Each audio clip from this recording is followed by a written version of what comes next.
حضرت ابن عباس رضی اللہ تعالیٰ عنہ سے روایت ہے کہ حضور صلی اللہ علیہ وسلم نے ارشاد فرمایا کہ بلا شبہ جنت ماہ رمضان کے لیے شروع سال سے اخیر تک سجائی جاتی ہے، اور حوریں بھی رمضان کے روزے رکھنے والوں کے لیے شروع سال سے اخیر سال تک سجائی جاتی ہیں۔ معزز سامعین، جب رمضان شریف کا مہینہ شروع ہوتا ہے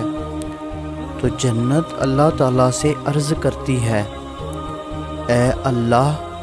اس مبارک مہینہ میں اپنے بندوں میں سے کچھ بندے میرے اندر قیام کرنے والے مقرر فرما دیجئے، جو عبادت کر کے میرے اندر داخل ہو سکیں۔ اور اسی طرح حوریں بھی عرض کرتی ہیں کہ اے اللہ ذوالجلال، اس بابرکت مہینے میں اپنے بندوں میں سے ہمارے واسطے کچھ خامد مقرر فرما دیجئے۔